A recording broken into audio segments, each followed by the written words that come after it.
What's good? It's Extreme Caution. Today I'm finna go over my official AEW Forbidden Door prediction. I'm finna go over every match in the card, what I think of the potential feud, how I think of the build, what I could think of the potential of feuds leading after Forbidden Door. If you like daily wrestling content, make sure you like, comment, and subscribe because I upload daily wrestling content, so you should enjoy my content. But I'm finna go and jump straight into the predictions. The first match we're gonna start off with is the lights out steel cage match between Jon Moxley, Claudio, the Young Bucks, Gabe Kidd versus Will Ospreay, Kota Ibushi, Kenny Omega, Hiroshi, and Darby Allin. Okay, now even though this build is incredibly rushed and incredibly forced, because the only people who really have a problem with the Death Riders is really Will Ospreay and Darby Allin, and then just randomly announced that Kota Ibushi and Kenny Omega, who weren't on any of the dynamites leading towards this match, and then the Young Bucks, who had one interaction with the Death Riders, even though it doesn't make sense for them to be in the match, because what incentive do they have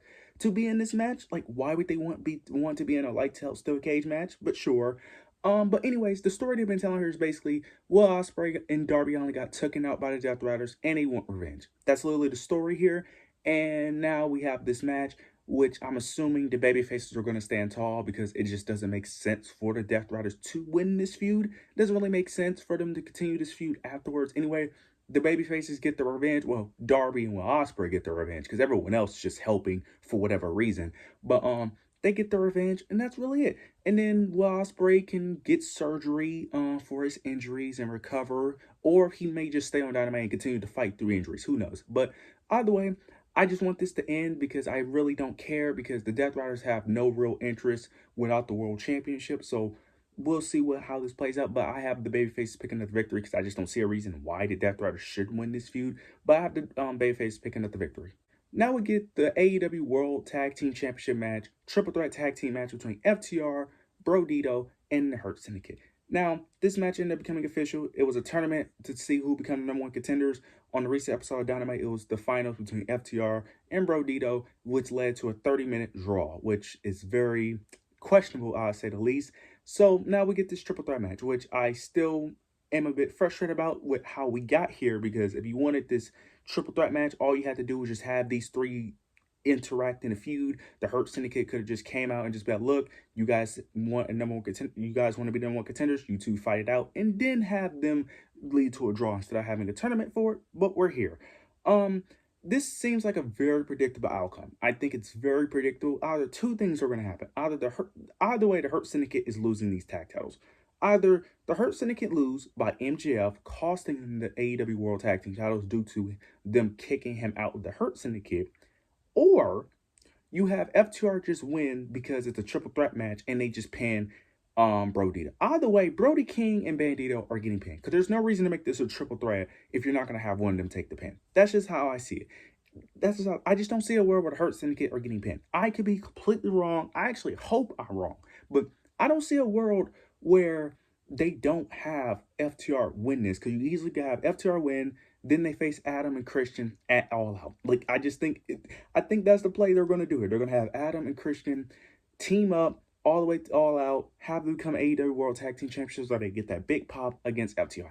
I think that's the play they're going with, and I think Bandito or Brody King is going to pick up the pinfall. Now, the way I see it playing out, I just think it's going to be a regular match where some type of shenanigans happen where the Hurt Syndicate can't come in time and break the pin or whatever.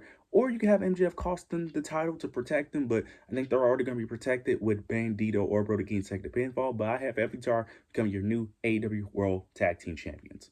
The next match we have is Adam Copeland and Christian Cage versus Luchasaurus and Kip Sapien. Now, originally this was supposed to be Nick Wayne, but he has an injury, so he ends up having a replacement, which is Killstretch or Luchasaurus, who ends up making his return and who will end up attacking Adam and Christian.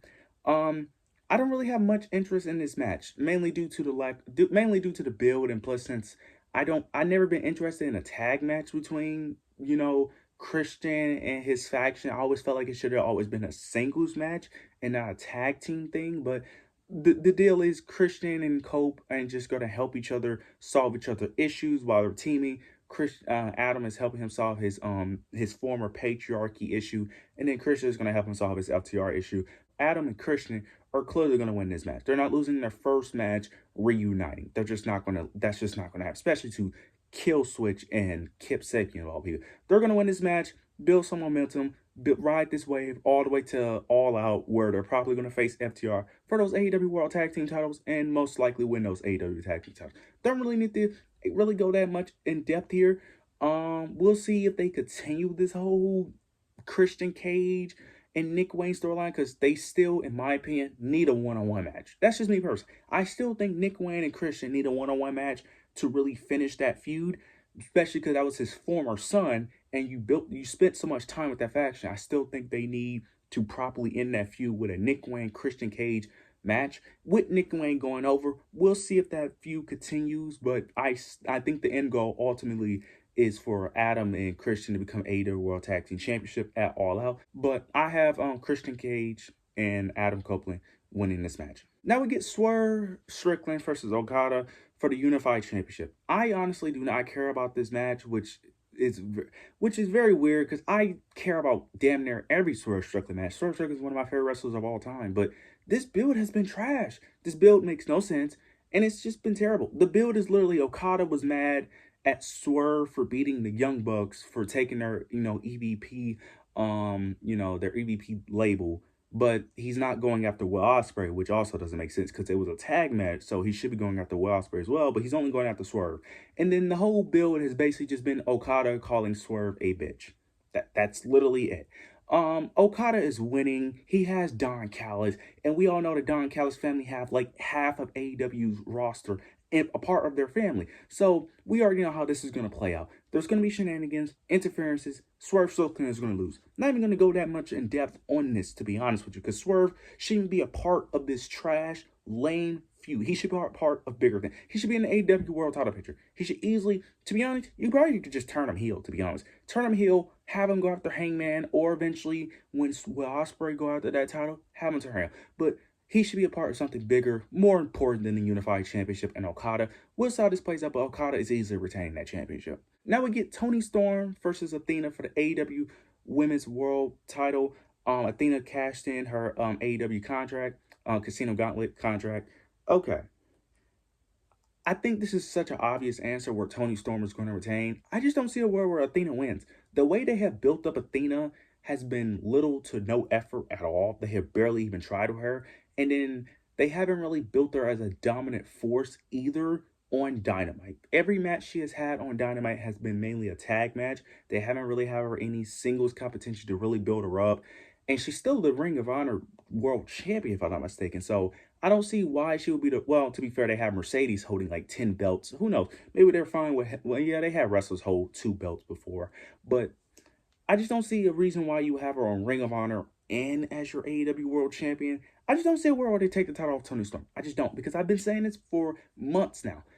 AEW only cares about 2 women in that company. If you're not Mercedes and if you're not Toni Storm, they don't care about you like that.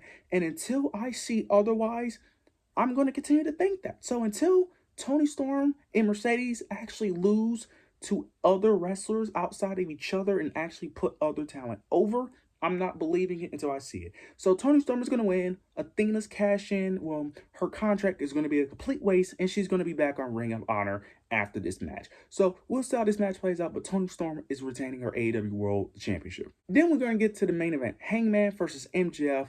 The contract is not involved in this due to MJF threatening Mark Briscoe, threatening to kill Mark Briscoe in order to not use his AEW World Title shot, and he gets other benefits. He's able to win by countout and disqualification now. So look, the way we got here was ridiculous. It doesn't make much sense. I'm not going to rant about it. I already ranted about it in my AEW Dynamite review.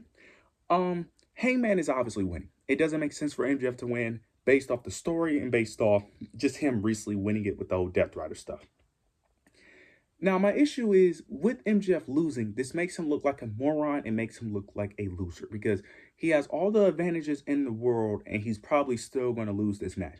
Now, what they could do is possibly have the Hurt Syndicate costing the AEW World Title due to MJF possibly costing the Hurt Syndicate the AEW World Tag Team title. But I don't see that happening. I think Hangman is just going to win cleanly here. MJF tries to cheat, but he fails. And then maybe he possibly cash in after the match. But I don't know how I feel about that. Now, me personally, I don't mind MJF winning the AEW World Title, but I can see why fans wouldn't want him to win it that quickly and have Hangman lose it this quickly because he just got done beating the Death Riders. You told that story. It's kind of like finishing your story to a degree with Cody Rhodes, where you can't just have Cody lose immediately. Same thing with Heyman. So it's like, you know what I'm saying? So they're in a weird position because both guys need the victory. Both guys need to win, but neither can really take the loss. But the way they built this, they made it to where if one person takes the loss, it literally ruins them to a degree. But I have Hangman pick another victory. I'm assuming this is going to continue, especially with MJF having the contract still. I don't think he's going to use it, so I think that's going to be in their back pocket. It's a reason why they retconned what they did last week. So I think they're going to have MJF lose, Hangman retains, and then they're going to continue the story of MJF potentially using that contract eventually successfully using that contract. But you guys let me know your thoughts and opinions down below. Make sure you like, comment, subscribe. But yeah, that's it.